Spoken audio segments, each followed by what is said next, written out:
고향은 꽃 피는 산골. 복숭아꽃, 살구꽃, 아기 진달래.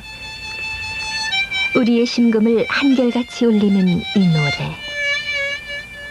화가는 1500호 크기의 화폭을 메우는 동안 줄곧 이 노래를 듣고 있었다.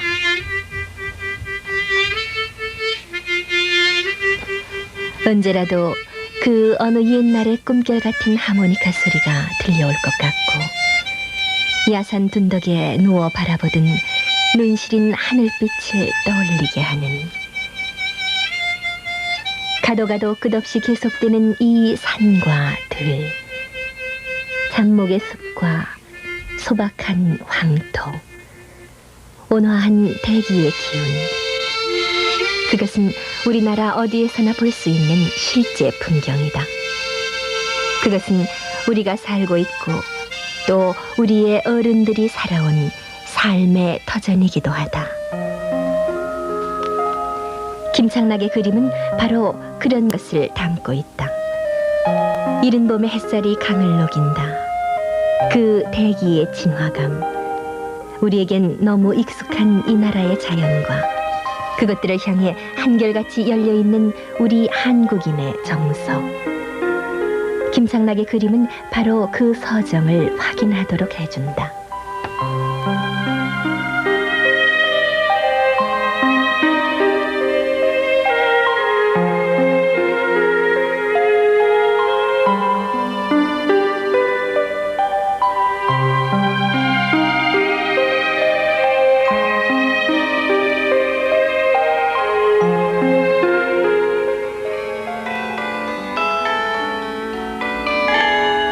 철학과 방법이 다른 서구의 미술이 이 땅에 이식된 것은 1919년 이전에 일본에서 공부하고 돌아온 고희동, 김관호, 나혜석 등 몇몇의 선구적 미술인들에 의해서였다. 그것은 3.1운동으로 잠자던 우리의 민족혼이 각성되던 바로 그 무렵이기도 하다. 그 시기의 화가들에게서 한결같이 일제의 미술운동에 항거하던 민족 미술의 이념을 찾아볼 수 있다는 것은 우리를 새삼스런 감회에 빠지게 한다. 일제가 지배하는 시대의 많은 시련 속에서 우리나라의 현대미술이 이식되고 창조된 것이다. 시대적인 조건과 제약으로 그들의 노력이 늘 공존되고 말았던 것도 사실일 것이다. 그러나 그들 선구자들의 예술 행위는 1945년 해방 이후 한국 현대미술사로 면면 이어지는 위대한 자취이기도 할 터이다.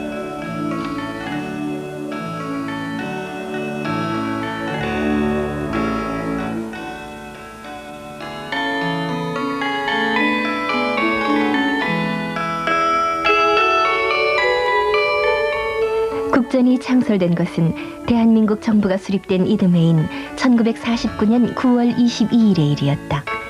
그리고 6.25. 6.25는 해방 이후의 혼란과 무질서 속에서 근근히 쌓아온 한국의 현대미술을 송두리째 원점으로 돌려놓는다. 이후 국전은 현대미술이 성장할 수 없는 여러 조건 속에서도 이중섭, 정규, 장욱진, 장희석, 유영국 등 숱한 서양화의 신인을 탄생시키면서 1960년대의 문턱을 넘는다.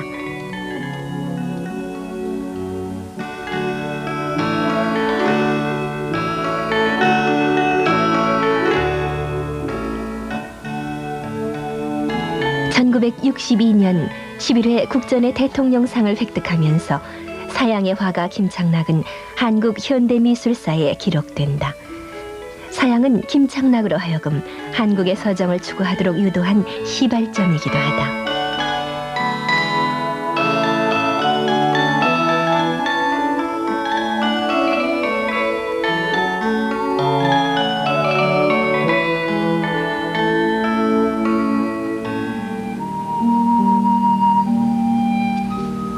이후 많은 세월이 흐르고 시대의 사조가 바뀌었어도 김창락이 추구하는 미술 세계는 한결같다. 유화로 우리나라의 동양화가 이룩한 남화의 경지나 정서에 도달하겠다는 것이다. 국전 대통령상 수상의 특전으로 파리로 건너갔던 김창락은 그곳에 권위 있는 르살롱전에서 금상을 획득하고 더불어 사실적인 풍경화를 통한 리얼리즘의 정립이라는 과제를 안고 귀국한다. 물론 그와 같은 김창락의 예술가적 문제의식은 어제 오늘에 생겨난 것은 아닐 터이다.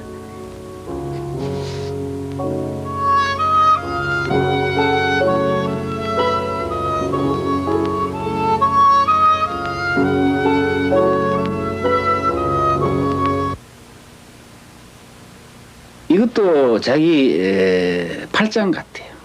그 왜 그러냐면은 제가 한여를 어릴 때 한 3학년 뭐 지금은 국민 옛날 고등학교에서 보면은 학교 안 가고 어떻게 그래파스를 들고 산에 올라 하루 종일 있다가 뭐 별로 많이 그리는 건 아니지만 온 들을 다 그려보려고 막 애써보는 일. 그걸 생각하면은 뭔가 그때부터 뭔가 있었지 않냐. 그리고 뭐 시험 공부한다 통 그리면 못 그렸어요. 그런데 다행히 제가 대구 개성고등학교 옛날 개성학교를 했지만 거기 진학을 해서 거기서 많이 그렸어요. 초창기는 뭐 성격이 좀 좋았는데 나머지 그림만 그리고 그렇게 해서 3학년 때 아우 참 좋은 선생님 오셨어요. 그 고 서진달 선생님이라고 아주 동양미술학교 나오셔 굉장한 분이 참 어떻게 그 오셨어요. 그분은 인천의 소학원여하고 양쪽에 강사로 오셔서 쭉 일주일에 사흘밖에 안 오셨어요. 그러나 하여튼 그 오신 날부터 그 학교에 미술부를 만들어가죠. 자, 우리가 막 미치게 해버리는 거죠. 그래서 학교 막 공부는 안 하고 매일 하여튼 수채화 2장씩 그렸어요. 요절한 서양화가 서진달과의 만남은 그때까지는 여전히 막연하기만 했던 김창락의 삶을 결정하는 운명적인 만남이었다.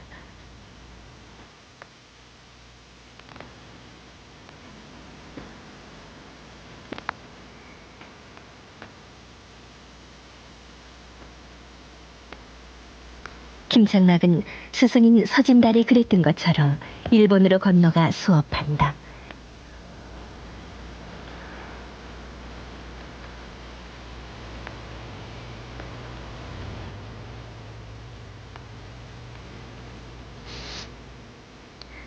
동경에서의 그림 공부를 마무리 짓고 고향인 경상북도 성주 낙동강변의 과수원으로 돌아온 것은 50년대 말이었다. 오랜 타국의 생활에서 돌아온 김창락은 고향집 부근의 농촌 풍경에서 잊고 있던 한국적 정서와 부딪히게 된다. 그것은 이전에 깨닫지 못한 우리나라 자연만이 갖고 있는 숨결 같은 것이었다.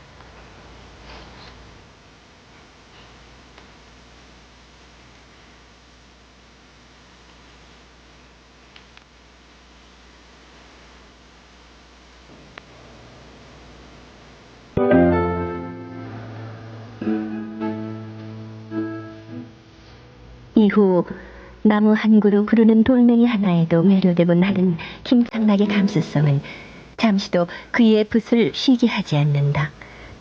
낡은 함지박, 세월을 간직한 와당 조각, 모래벌의 다른 조각이들, 그리고 늙은 열매들. 그 사실적인 존재의 자연스러운 표정들이 김창락의 표현 욕구를 끝없이 자극하는 것이다.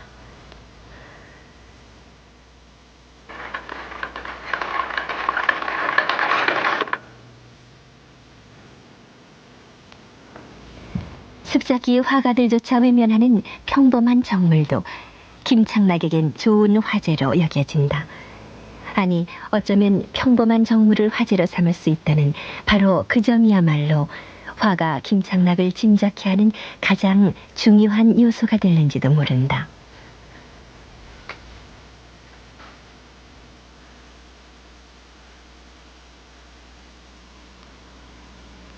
풍경도 풍경이지만은 우리 방 안에 뭐 좋은 게 있다든지 가끔 길에 가다 뭐 좋은 게 있으면은 야 요거 한번 그려봐야 되겠다 그럴 때 이제 충격을 얻거든요. 그걸 갖다 놓고 이제 두고 며칠 혹은 뭐 두고 그걸 구성을 해보는 거예요. 그럼 구성을 하면은 이 풍경은 그 뭐 마음대로 잘 안 돼요. 조금은 옮기지만 정물랑 자기 마음대로 처음부터 마지막까지 구성을 자기가 할 수 있는 그게 이제 아주 좋은 점이 있거든. 그래서 그 이제 컴포지션 구성하는 연습도 되고. 또 막 한 걸음 더 정신적으로는 자기 마음속을 뭔가 슬프다든지 유쾌하든 그걸 이제 그런 물질 이용해 가지고 표현할 수 있는 그런 이제 장점이 있고 등등해서 이제 화가에는 참 재미있는 소재라고 할 수 있습니다. 그리고 보통 가정에 걸고 뭐 감상하는데도 뭐 맨날 풍경이나 인물보다는 뭐 식당이나 이런데 그 좋은 과일이나 말이죠. 그런 정물도 필요하고 또 방 안에 조금 더 정신적인 내용이 있는 그런 정물도 요즘 많이 그려요. 옛날하고 달라서. 그런 의미로 봐서 정물은 뭐 가장 그 회화 중에서는 주요한 그 한 소재, 화제라고 나는 생각하고 있습니다. 네. 변화가 심한 회화의 세계에서는 기존의 것을 깨뜨리는 것보다 지키는 것이 더 어려울 수도 있을 것이다. 최초 김창락의 정물은 화가의 관찰력과 묘사력이 어느 경지까지 수 있는가를 보여준다.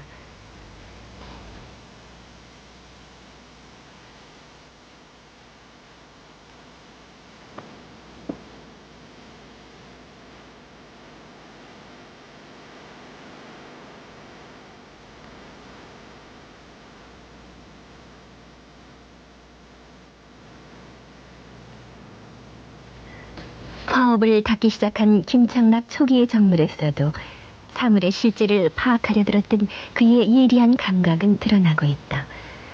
지극히 간단한 대상의 표현, 오히려 그것에서 개개의 사물이 갖는 형체가 더욱 두드러질 수 있다는 것을 깨달았던 것이다.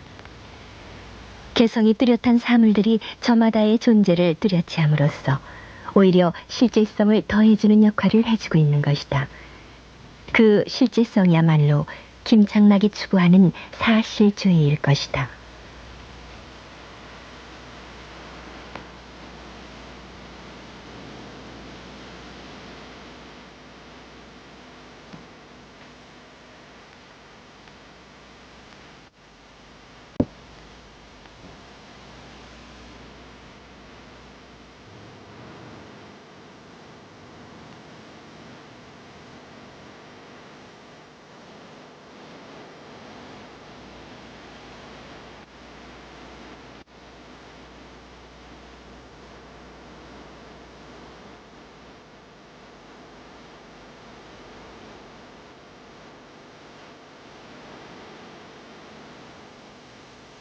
너무 말로 땡기지 마.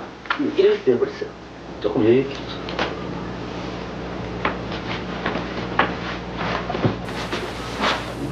눈을 조금 더 올려. 그리고 조금 옳지 시선을. 그리고 저쪽 발 뒤로 조금만 더. 이쪽이 조금 편안해. 편안해. 아주 편안하게 이렇게 앉아 있어.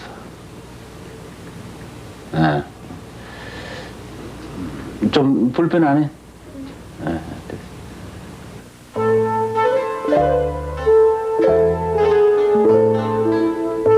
풍경이나 정물처럼 흔하지는 않지만 아주 드물게 김창락은 인물을 그린다. 대상에 대한 진한 애정 때문에 그리게 된다는 인물화. 그러나 붓끝에 정이 실리는 것을 가장 경계해야 한다. 많은 화가들이 자화상에서 곧잘 실패하지 않던가. 결코 거짓말을 하지 않는 그 사람 마음의 모습을 담고 있는 사람의 얼굴은 또 하나의 풍경이다.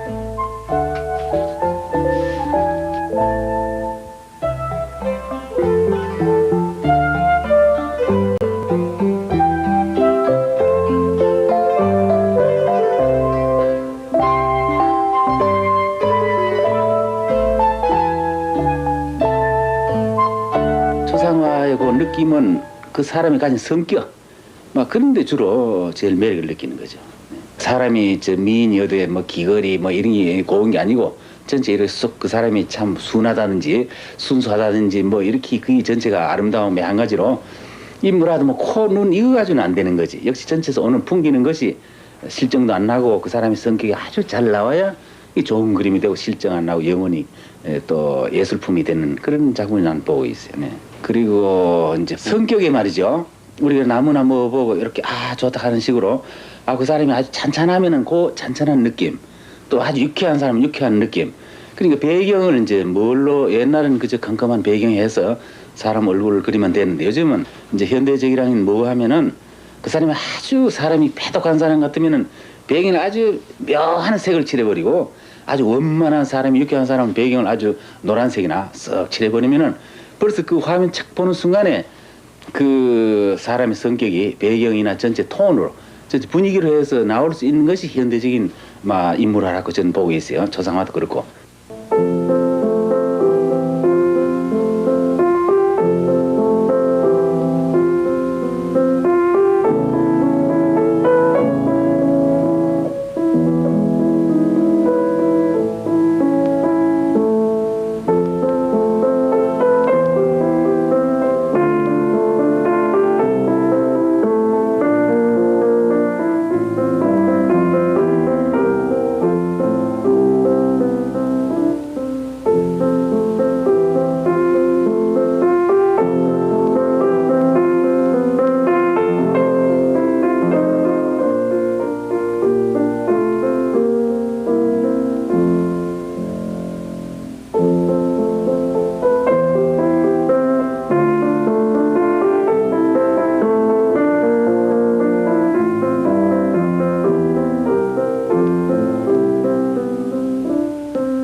언제라도 떠날 준비가 되어 있다.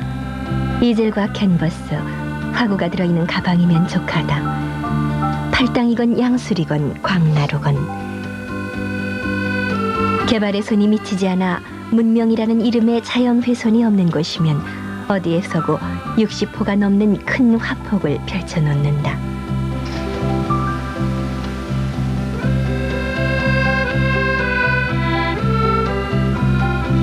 봄이 일어서고 있다. 들풀부터 먼저 일어서고 있는 초봄의 대기. 그 생동력의 느낌 때문에 김창락은 풍경 앞에서 그림을 완성한다.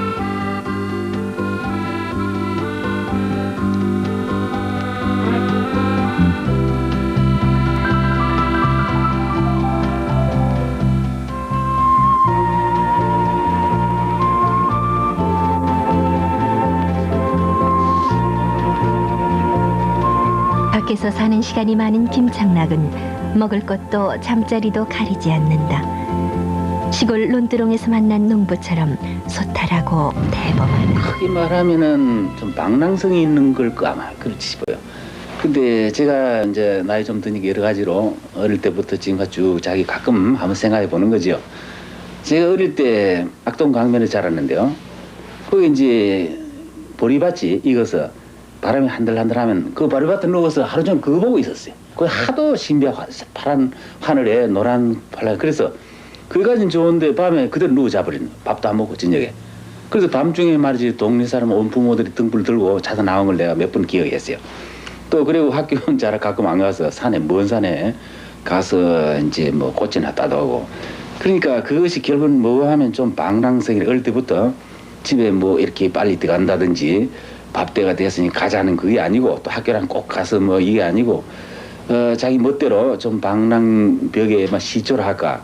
근데 그 후에도 보면요, 뭐 외국에 뭐 자주 나가고 또 국내에서는 아마 이 이부 이쪽에는 막 안 가본데 거기는 없어요. 그런 이 움직인다가 그런 것이 아마 자기의 성격이랄까 뭐 이런 것 같아요. 그래서 크게 보면은 막 강물이 흘러가듯이 살아왔지 않느냐.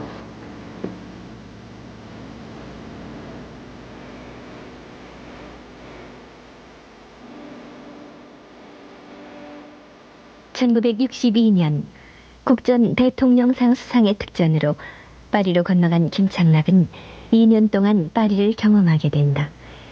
그 2년 동안 김창락은 풍경 2점을 그려 파리의 권위 있는 르살롱전의 은상과 금상을 획득한다.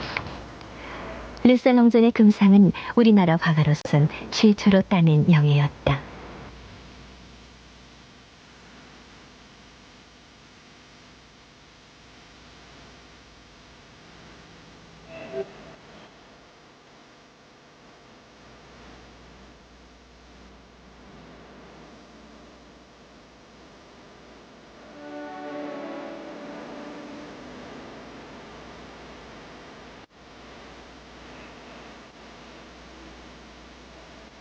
그러나 사실화만을 고집하던 화가의 파리 체험은 순탄하기만 한 것은 아니었다. 그곳에서 남긴 일종의 심적인 추상화들, 그 일련의 화폭 몇 점은 화가의 갈등과 불안, 그 고통을 주제로 삼고 있는 것이다.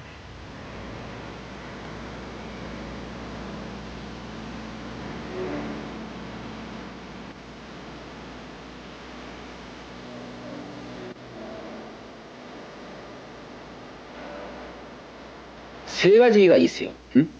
그뭐 누구한테 영향보다는 전체 프랑스에서 받은 영향이죠. 그건 뭐 하면은 하나는 첫째 순수해야 된다는 거. 어? 그 다음에 엄격해야 되는 거. 그 다음에 본격적으로 하라 이거죠. 그러니까 화가는 아주 순수한 데서만 겨우 제로의 기본에서만 감정이 있고 물질을 바라보고 느끼는 게 된다 이거죠. 그 다음에 이제 엄격하라는 건 작가 자신 지금은 교수다 뭐 이런 그보다는 오히려 그야말로 자기 자신의 일이 천하게 속물이 안 되고 가장 높은 정신 상태로 또 감수성이 높은 작가가 되기 위해서는 생활 자체를 아주 엄격하게 살아야만 겨우 대가가 될 수 있다. 그 다음에 본격적이라는 건 뭐 하면은 그림 그 기술에 있어서는 최고도로 엄격하게 본격적으로 연구를 해. 그 세 가지가 돼야만 겨우 그림이 화가 된다. 여기에 제가 상당히 영향을 받고 지금도 그걸 늘 생각하면은 늘 반성도 하고 이렇게 하고 있는데 그런 의미로 제가 아주 충격을 받았어요. 외국 여행에서 맞닥뜨리곤 하는 새로운 예술 체험. 그것은 화가에게 있어 새로운 과제를 새로운 시점에서 새로운 관점으로 점검하는 철저한 자기 성찰의 시기이라. 파리에서의 충격을 예술적 성장으로 수용했던 김창락은 이후로도 많은 외국 여행을 시도해서 자기 성장의 기회로 삼으려 했다. 파리 경험 이후의 외국 여행 역시 김창락에겐 사실적 한국 풍경화의 정립이라는 파리에서 안고 돌아온 그의 과제를 재확인하는 과정이 되곤 했다.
파리에서 돌아온 60년대 중반 이후 김창락의 발길이 닿지 않았던 곳이 있을까? 남해를 중심으로 홍도, 다도해의 성지방을 비롯 우리나라의 산하를 미친 듯 헤매며 돌아다닌 끝에 김창락은 비로소 시각적인 진실만을 묘사하려 했던 초기의 표현 세계에서 벗어날 수 있었다. 그의 여행은 이제 그의 생활처럼 되었다.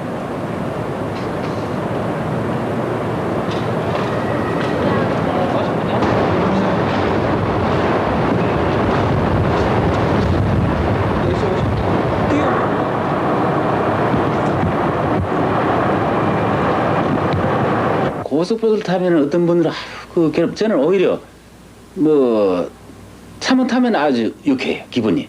그 뭐 4시간 타도 그만, 5시간 타도 그만. 뭐 버스를 타고 이렇게 가다가 뭐 그 근처가 산도 좋고 이럴 때는 그 찾으면 틀림없이 좋은 풍경이 있습니다. 그래서 이제 그런 장소를 이렇게 멀리서 아주 되게 분위기와 산세하기를 해서 가보면 딱 마음에 드는 게 있어요. 조금 들려도 풍경은 여기 나무를 당길 수 있는 그게 좋아요. 그러니 결국은 풍경을 그린 이유도 아무 흥도 없이 그린다는 건 말이 안 되는 거고, 아, 나무가 좋고 뒤에 물이 있거나 뭐 있어가지고 뒤에 막 사람 사는 어떤 정이 있고 집이 있고 이럴 때, 아쿠, 이걸 한번 그려봐야 돼. 그런 마음 있을 때만 그립니다, 저는.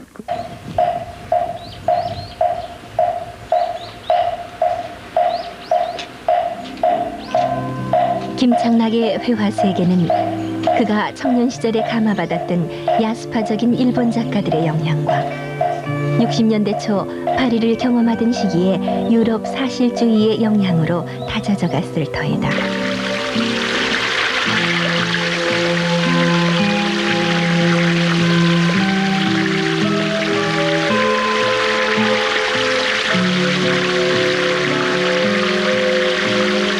김창락은 타고난 듯이 보이는 소박하고 온화한 그의 성향으로 그런 이질적인 요소들을 서로 융합시켜서 나름의 독특한 표현 세계를 이룩게 했다. 그것은 어떤 경우에도 한국적 서정을 표현해야겠다고 생각한 김창락의 의지에서 비롯된 것이기도 할 터이다.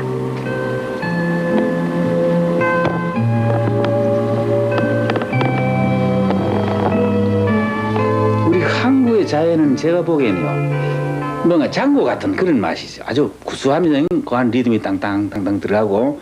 근데 그건 무슨 의미고 하면은 이 자연을 이렇게 보면은 큰 그 자연이 있고 또 거기다가 나무 같은 게 아주 서정적으로 이렇게 배치가 되고 물이 있고 산도 곡선이 여러 있어 가지고 정말 이것은 그림 그리기에 가장 알맞는 그런 풍경이라고 우리 한국 보고 있어요. 그래서 저리 오면은 뭔가 언제나 그 경치가 좋고 그러니 결국 옛날 분들이 얼마나 절터를 참 잘 잡는 거 알 수 있거든요. 그래서 저는 뭐 그저 자연을 좋아하고 그림 그리다 보니 뭐 불교 뭐 중세 신도는 아니지만은 저 분위기가 참 좋아요. 그래서 보면은 마음속에 뭔가 이렇게 긴장도 좀 되고 또 고민이나 뭐 있을 때는 좀 풀리고 또 그림 같은 고민이 있을 때 저리 와서 별로 안 그리도 절 자체를 그린 건 아니죠. 이 근처에 뭔가 그 자연에 참 내 마음이 닿은 게 있어서 그래 저를 자주 찾는데 갖고 오면 참 마음에 뭐 영양분을 얻는 것 같은 그런 느낌이 있습니다.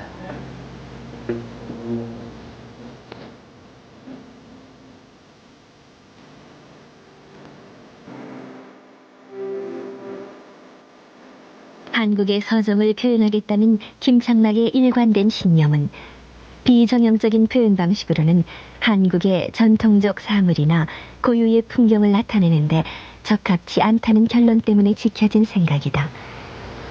기실 우리나라의 화단에서만큼 사실이라는 말이 많은 논란의 대상이 된 경우도 드물 터이다. 또 사실적 표현을 거부하는 것이야말로 가장 진보된 견해인 듯 여겨져 온 것도 사실이다. 우리나라에서 사실적 표현을 견지한다는 것은 그만큼 어려운 일이다. 그래서 김창락 이전의 그 누구도 진정한 의미의 사실주의를 철저하게 견지할 수 없었는지도 모른다. 새로운 시점에서 새로운 의미를 부여할 수 없다면 사실적 표현이란 얼마나 무의미한 것일까. 김창락은 사실적 표현의 의미를 바로 한국적인 서정의 표현에서 찾고 있는 것이다.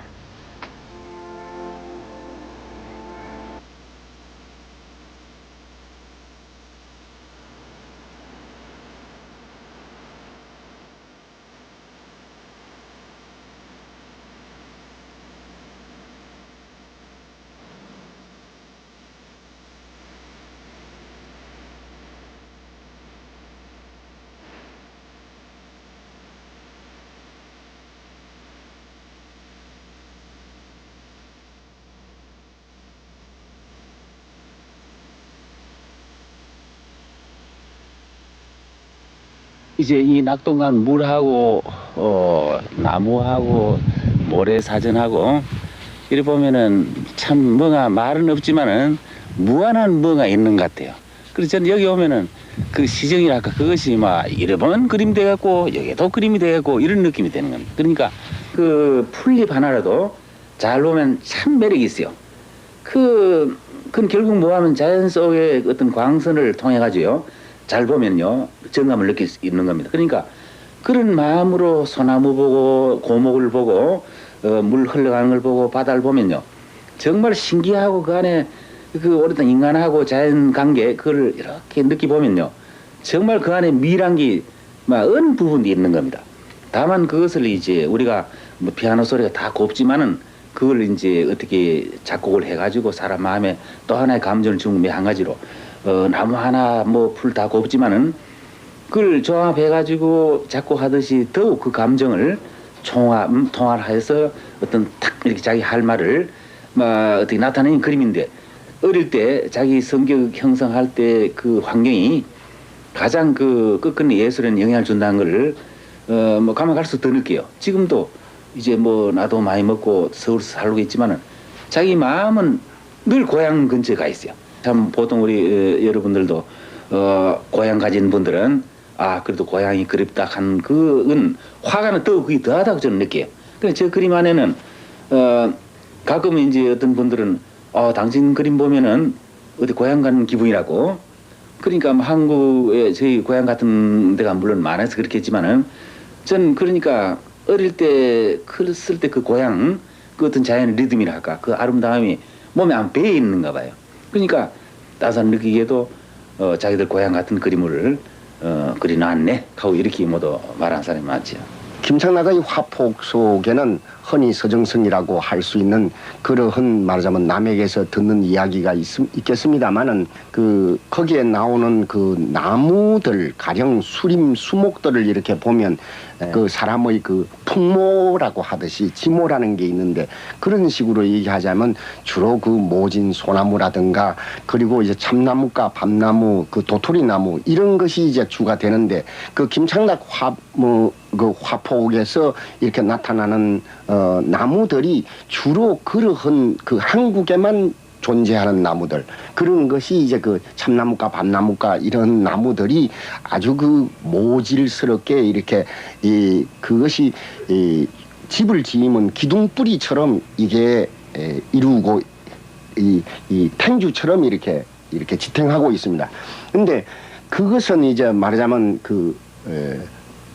불란수로 말하자면 이제 마로니에가 되겠고 그리고 이제 독일에서는 이거는 카스타니엔이라고 합니다만은 이제 그러한 나무를 바로 그 파리의 시가지에 하나 턱 세워 놓으면 벌써 이미 그게 불란서의 공기가 턱 느껴지듯이 말입니다.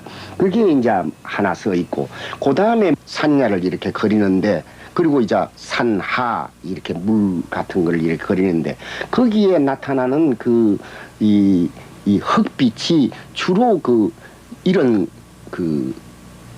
이 봄, 천춘, 봄의 풍물 그리고 거기엔 아직 잠을 덜 깬 원야의 이 황갈색의 들판 이런 것들이 이제 주로 나타나는데 이것이 대단히 한국적인 산화를 잘 말하자면 느끼게 하는 그 그림 표현 자체가 벌써 어떤 말하자면 말하지 않아도 그게 어느 나라의 어느 곳이다 하는 것을 바로 그냥 구체적으로 느끼게 해줍니다. 그래서 거기에 나오는 흙빛이 바로 젓갈토, 젓갈색 흙이 이렇게 나옵니다. 그리고 이제 강변이면 이제 강변의 모래사장이 이렇게 말하자면 물빛과 모래사장이 그게 지중해의 파란 잉크색 빛도 아니고 얇은 남빛이 이렇게 갈려 있으면서 모래사장과 잘 어울리는 이런 것이 있는데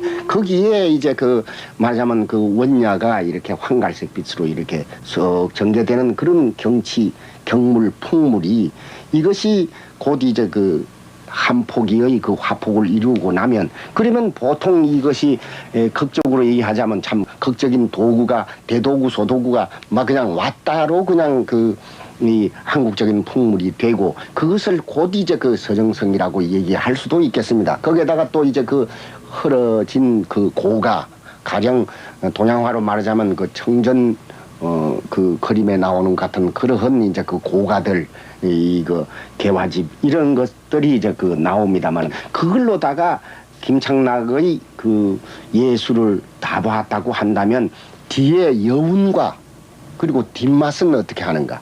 이거는 서양화니까네 빽빽한 그 도구는 뭐 어김없이 그 다 채워져 있습니다만은 거기에서 나오는 여운 같은 거, 거기에서 나오는 그 여백 같은 거, 그 뒷맛 이것은 바로 감상하는 분이 마저 완성시켜서 본다. 보는 그 초점이라는 것은 바로 그 이 나라의 전통과 이 나라의 그 영혼 같은 것이 스며 있는 그 풍토를 우리는 본다. 이렇게 얘기가 되겠습니다. 한국의 공기가 느껴진다. 대기의 투명성으로 가득한 한국의 공기가 느껴진다. 우리나라 자연에만 있는 맑은 공기와 그 특유한 맑은 햇살을 충분히 인지할 수 있다. 김창락의 풍경화에선 흐르는 강물도 쉬어가는 듯하다. 정적의 아름다움. 김창락의 풍경화가 보여주는 전형적인 특징은 바로 강물도 멈춘 듯한 그 영원한 느낌. 초시간성이 그의 화면에 자리하고 있다는 점이 아닐까.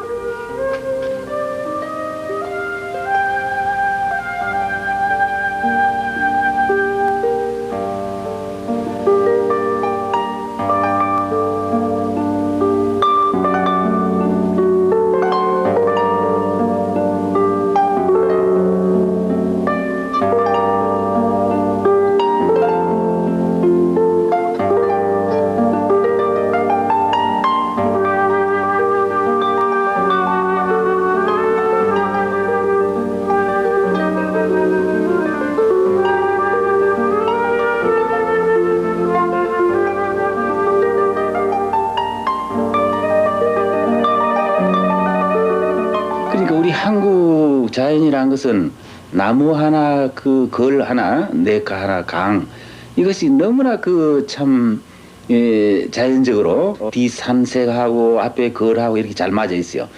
그래서 하루하루 이제 자연이 바뀌어 가니까 한국적인 서정이 막 없어진다 할까 변해져 가고 있어요. 경지 정리다 뭐 이렇게 해서 이렇게 구원 거리 가면 직선으로 가버리고 그래서 막 이건 어떤 사명감이라 하면 이상하지만은 내가 어릴 때 느낀 그 어떤 자연에 지금 너무 변했어요. 그렇다면 요 다음 세대에 가서는 어찌 될 것이냐. 그러니 지금 변하고 있는 우리 자연을 한 폭이라 좋으니까 더 그려가지고 자기도 좋으니까 그리는 재미도 있고 또 하나는 그걸 그려가지고 어떻게 후손들한테 보여준다는 그런 의욕도 있어요. 그래서 마지막까지 하였던 풍경을 좀 본격적으로 그려가지고 진짜 지금까지 한국적인 어떤 서정을 담아서 기록한다는 요소도 있고 또 오늘 현재 자기가 조형적으로 우리 과거에 오랫동안 우리 산수화에서 오는 어떤 그 본질 그것을 계승하는 그런 뜻도 있고 해서 앞으로도 아마 풍경화는 더 계속해서 그릴 예정입니다.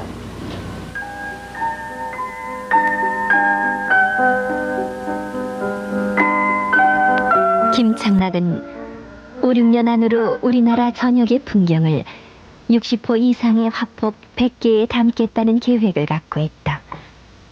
그것은 매 시간마다 끊임없이 변하는 자연의 속성과 싸우는 내적인 작업이기도 하다. 일련의 모든 노력은 결국은 그의 예술 목표를 위한 것이 될 것이다. 전통적인 실경 산수화의 본질을 유화를 통해 잇겠다는 김창락 예술 목표의 한 완성점이 될 터이므로 한편으로 그것은 김창락이 스스로 선택했던 자기 과제의 핵심을 찾아냈다는 것을 뜻하는 것은 아닐까.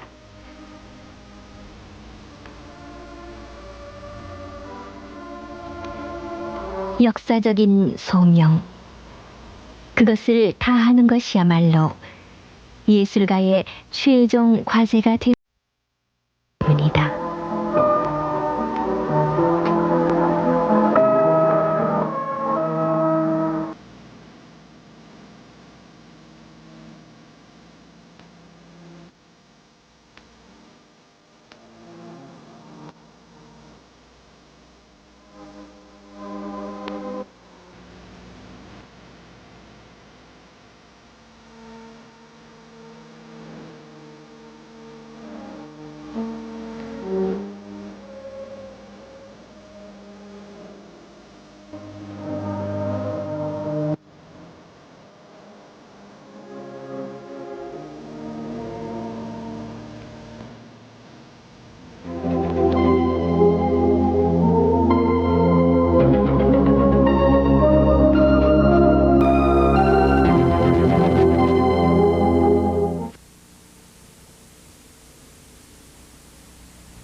이어서 MBC 영시 뉴스입니다.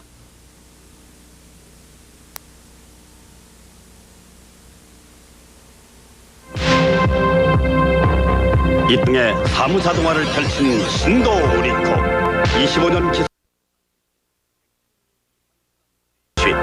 경제형 줌 복사기 FT4050 작게 크게 축소 확대가 자유롭습니다. 가격과 기능 둘 다 만족해요. 복사기와 팩시밀리는 역시 신도리코.